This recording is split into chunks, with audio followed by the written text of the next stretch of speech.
Bollywood actress Sonam Kapoor সম্প্রতি দ্বিতীয়বারের জন্য আবার মা হতে চলেছেন।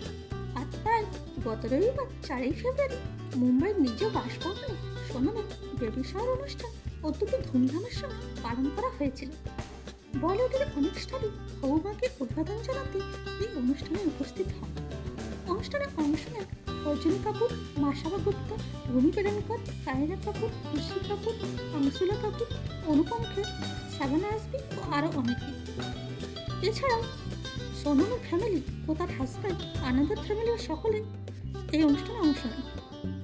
সোনম তার এই স্পেশাল দিনে একটি সূক্ষ্ম ফুলের কাজ করা লাইম গ্রিন লেহেঙ্গা পরেছিলেন। এর সাথে ম্যাচিং করে দোপাট্টা ক্যারি করেন। এছাড়াও হবুমা ট্র্যাডিশনাল অনেক গয়না পরেন।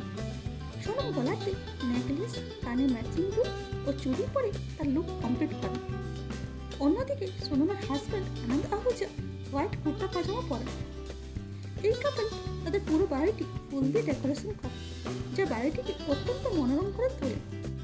2018 সালে সোনম কাপুর ও আনন্দ আহুজা বিবাহ বন্ধনে আবদ্ধ হয়েছিলেন। এরপর তারা 2022 সালে তাদের প্রথম সন্তান বাড়ির মাতা পিতা হন। তবে হবুমা এখন বেশ কিছুদিন বলিউড থেকে দূরে রয়েছেন।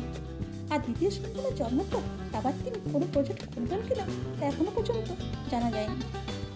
এই বিষয়ে আপনার কি মতামত তা কমেন্ট করে অবশ্যই জানাবেন। Thanks for watching.